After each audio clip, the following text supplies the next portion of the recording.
there's a lot of important stuff developing this week, but by far the most important is the confirmation process for Brett Kavanaugh, because he's an awful right-wing ideologue who, if he gets on the court, will be determining policy in any number of different areas for something like 30 plus years. So enjoy that if it happens. And one of the most important areas is a woman's continued reproductive rights, which he would love for you to believe that he is in support of, because he constantly says that it's the settled law of the land, which is interesting because he talked about that topic in an email that was thankfully released this week, saying, I am not sure that all legal scholars refer to Roe as the settled law of the land at the Supreme Court level, since court can always overrule its precedent, and 3 current justices on the court would do so. So that's what he was saying in private when he wasn't trying to get on the Supreme Court, pointing out that, if you get enough right-wingers on the Supreme Court, you can just eliminate the entire thing. So he was asked about that email during these confirmation hearings by Senator Richard Blumenthal of Connecticut, who said, is it a fact, Judge, also that while you were in the Bush White House, you took the position that not all legal scholars actually believe that Roe v. Wade is a settled law of the land and that the Supreme Court could always overturn it as precedent, and in fact there were a number of justices who would do so? And Kavanaugh responded, I think that's what legal scholars have. Some legal scholars have undoubtedly said things like that over time, but that's different from what I as a judge. My position as a judge is that there's 45 years of precedent, and there's Planned Parenthood versus Casey, which reaffirmed Roe. So that's precedent on precedent, as I've explained, and that's important. And that's an important precedent to the Supreme Court. So he attempted to talk about the email as if it was someone else that he's rebutting.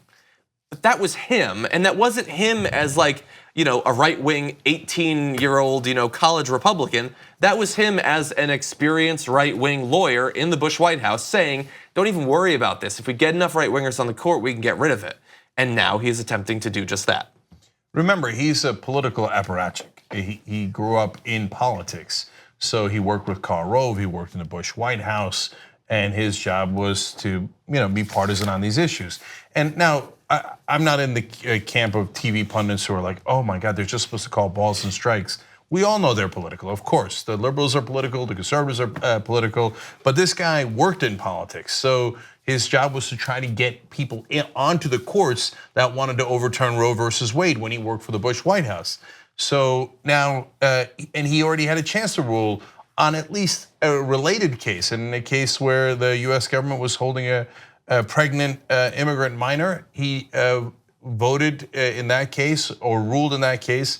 Now, luckily he lost, he was in dissenting opinion, but he ruled that she should not be allowed to get an abortion. So, and understand that it's not a necessarily binary. Well, either there is abortion or there is not abortion allowed in this country. There's 1,000 ways to chip away at abortion rights. Will Kavanaugh do that, even though he's claiming, oh, I respect precedent and Roe versus Wade is precedent? I'm guaranteeing you right now that he will. Look, it's in his political job. It was part and parcel to lie. And he coached other people because he was trying to get judges on. That was literally his job in the Bush administration.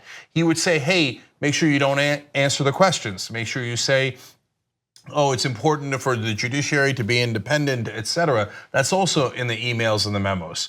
So here he is going, well, I'm not saying I'm gonna vote for it or against it. I'm just saying it's precedent, and a lot of people respect precedent and some people don't.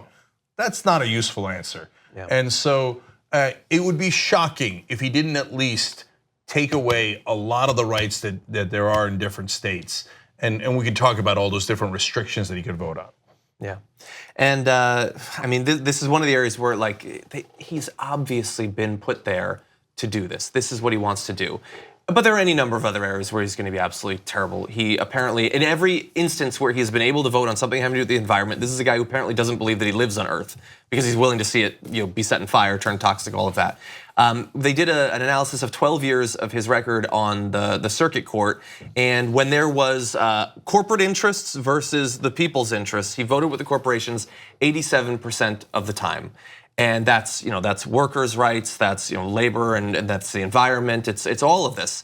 And so if he gets on, and right now they have the votes probably to get him on, you're going to be hearing about him helping to determine, like we could have had it the other way. It could have been 6-3. It's going to be 5-4 conservative, at least, assuming Trump doesn't get another 1 or 2 in the next few years in all of these areas. And this should hopefully remind people that while there are many things that should determine who you vote for president, there is perhaps nothing individually as important as the sorts of Supreme Court justices that they would choose. But in terms of how he will get rid of abortion rights, because we've seen how this goes in states like Texas, where they just continually take away more and more of it. There are a lot of cases right now working their way through the appeals courts. They're just one stop from the Supreme Court. He could be ruling on these cases. And so you have June Medical Services versus James Caldwell in Louisiana, which is challenging a 2014 law requiring physicians providing abortions to have admitting privileges at a nearby hospital. If that makes it to the Supreme Court, in their decision, he could effectively eliminate Roe v. Wade. You don't have to be bound to what's in the actual case that you're considering.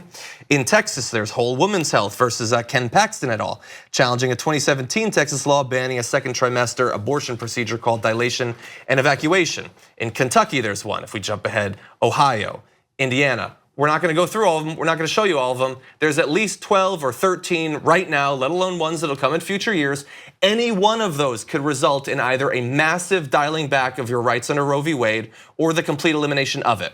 And it appears at this point that if he gets on the court, the best case scenario you can hope for is that technically Roe v. Wade will still exist, but will actually guarantee nothing. It is possible they will just entirely reverse it.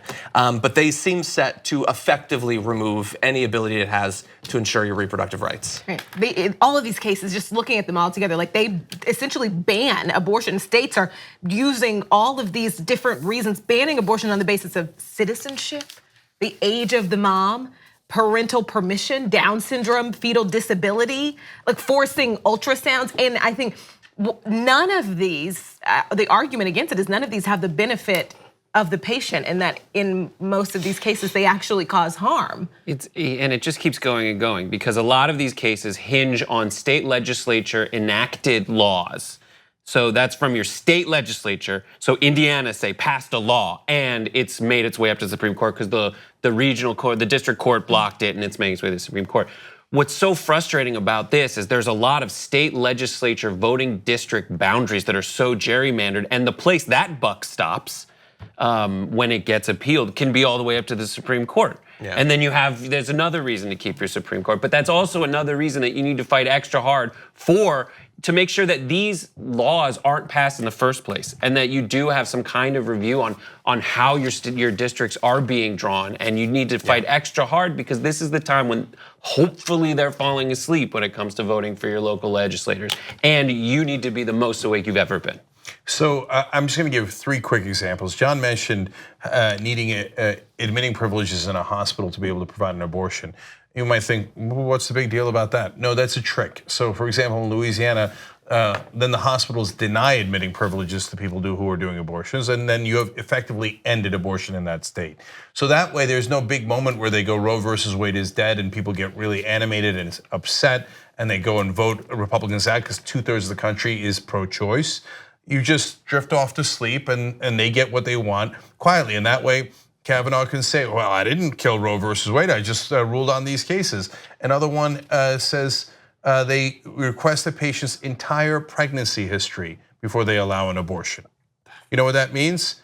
Tell me all the people you're sleeping with, okay? It is gross, it's invasive, and it's meant to intimidate women so that they don't make choices about their own bodies and their own health care.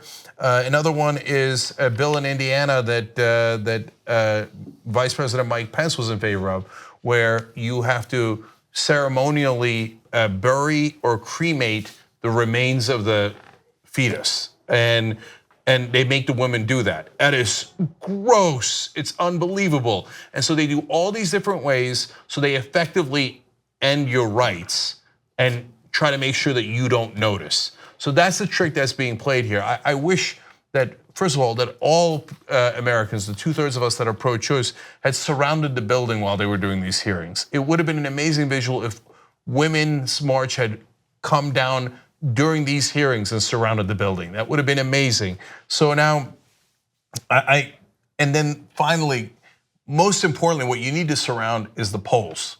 And go out and vote. And now women are voting in record numbers so far in the primaries already. So that's great, great news. But it's not a joke, it's not hyperbole, it's not a hypothetical. They are taking away your rights as we speak. And they want to lord over your bodies and your will and your dignity as a person. They believe in big government that gets between you and your doctor. So the only question that remains is, are you going to let them? 2 easy ways to follow the Young Turks. One is hit the subscribe button down below, then you're a TYT subscriber. And second is ring the bell. And when you do that on YouTube, you're notified of our videos.